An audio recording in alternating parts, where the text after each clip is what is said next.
अस्सलामु अलैकुम रहमतुल्लाहि व बरकातुहू। प्यारे बच्चों, क्या हाल है? प्यारो आप कैसे हो? ठीक ठाक हो? अल्लाह ताला आप लोगों को हिफ्ज़ व अमान में रखे। अल्लाह ताला आपको सलाम की नसीब फरमाए और काबिल की ईमान नसीब फरमाए।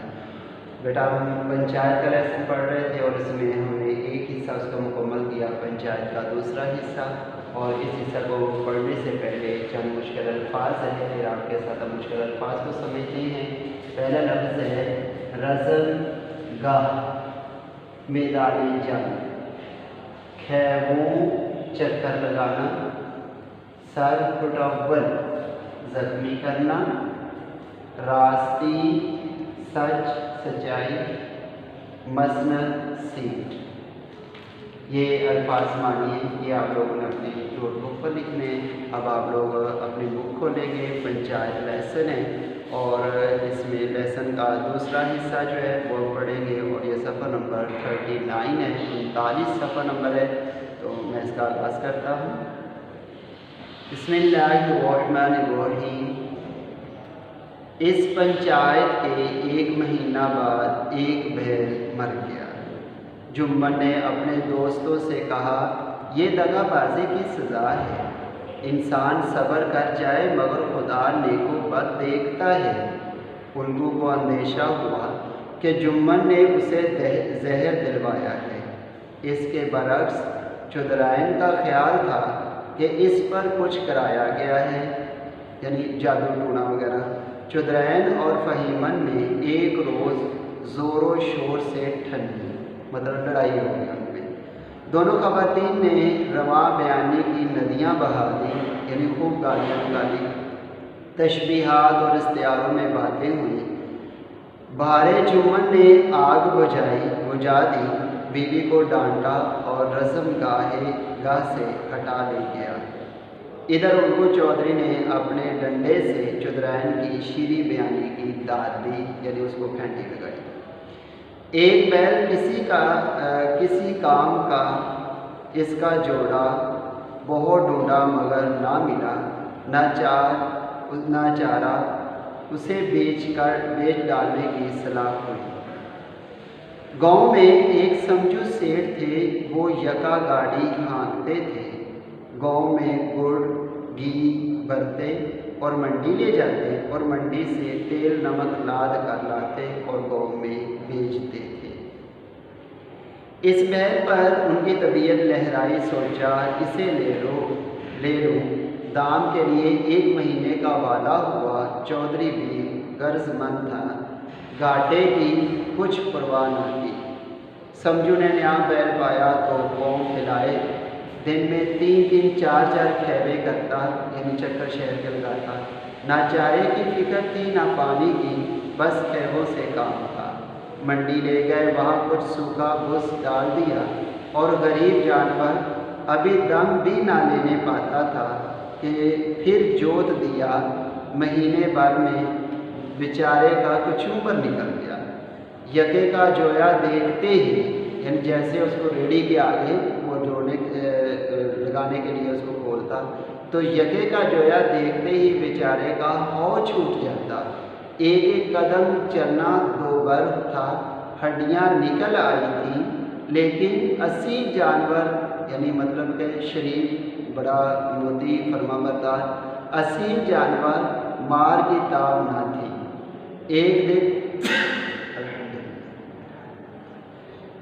एक दिन चौथे खेबे में सेठ जी ने दोना बोझ लादा, यानी दुगना बोझ ला दिया। दिन भर का थका जानवर पैर मुश्किल से उठते थे। इस पर सेठ जी कोड़े रसीद करने लगे। बैल जिगर तोड़ कर चला, कुछ दूर दौड़ा, चाहा कि ज़रा दम ले।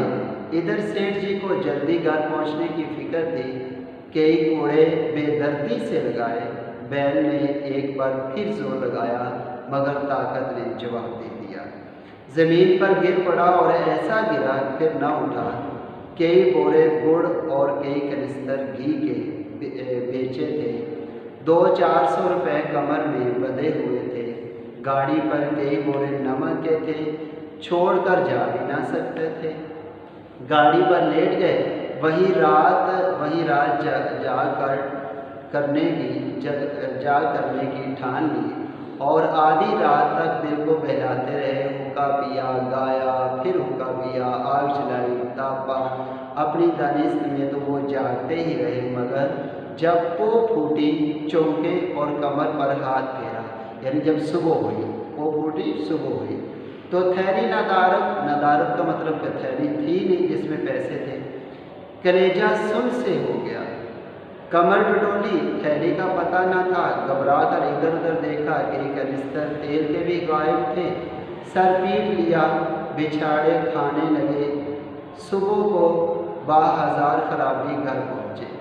सेठानी जी ने ये अलमनाक हादसा सुना तो छाती पीट ली। पहले तो खूब रोई, तब उर्दू को गालियाँ देने लगी। हिफ्ज़ मा तक़द्दम की सूची, यानी पहले से बंदोबस्त करना। हिफ्ज़ मा तक़द्दम, पहले से बंदोबस्त करना। नगूड़े ने ऐसा मनहूस बैन दिया कि सारे जन्म की कमाई लुट गई। इस वाक़या को कई माह गुजर गए। उनको जब अपने बैल की कीमत मांगते तो सेठ और सेठानी दोनों झुलाए हुए कुत्तों की तरह चढ़ बैठते। यहाँ तो सारे जन्म की कमाई मट्टी में मिल गई, फ़कीर हो गए। इधर दाम की पड़ी है, मुर्दा मनहूस बैल ले दिया था, इस पर दाम मांगता है। आँख में धूल झोंक दी, मेरा मरा हुआ बैल घरे बांध दिया। सब्र ना होता था तो हमारा बैल, सब्र ना होता हो तो हमारा बैल खोल कर ले जाओ। महीने के बदले 2 महीने जोत लो, और क्या लोगे। इस फ्याजाना फैसले की कदरदानी हजरात की भी कमी ना थी। इस तरह झड़प सुनकर चौधरी लौट आता, मगर 150 रुपये से इस तरह हाथ धो लेना आसान काम ना था। एक बार वो भी बिगड़े।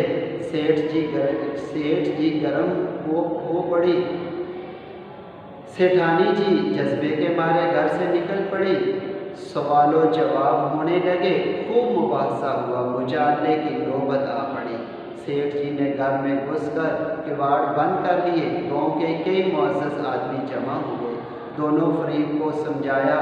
सेठ समझू को दिलासा देकर घर से निकाला और सलाह दी कि आपस में सर पटोवर से काम ना चलेगा। इससे क्या फ़ायदा, पंचायत कर लो, जो कुछ तय हो जाए उसे मान जाओ। सेठ जी राज़ी हो गए। उल्गू ने भी हामी भर ली। फैसला हो गया। पंचायत की तैयारियां होने लगी। दोनों फरीक ने गौल बंदियाँ शुरू कर दी। तीसरे दिन इसी सायेदार दरख्त के नीचे फिर पंचायत बैठी। राम दाहन मिसर ने कहा, अब क्यों देर की जाए, बोलो चौधरी किन किन आदमियों को पंच बनते हो। उल्गू ने मुनकसराना अंदाज में जवाब दिया कि समझू सेठ ही चुन ले। समझू सेठ खड़े हो गए और कड़क कर बोले, मेरी तरफ से शेख जुम्मन का नाम रख लो।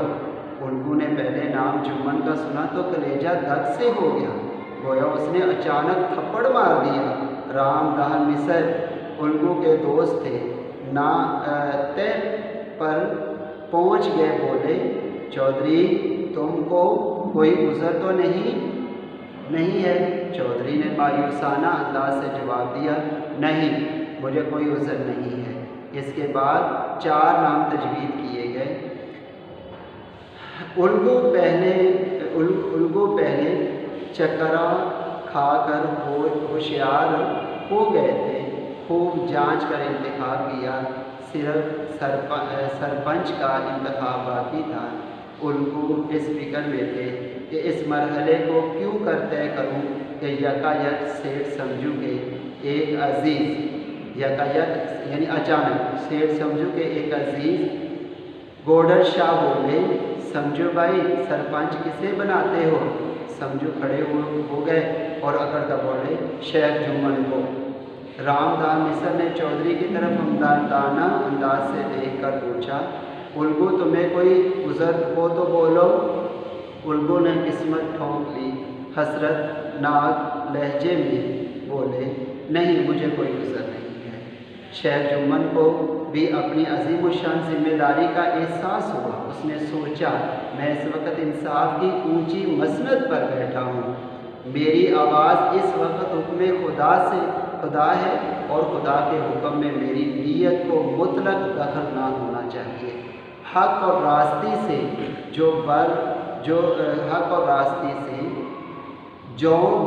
ٹلنا بھی، یعنی جو بر ذرا برابر بھی، جو بر ٹلنا بھی مجھے دنیا اور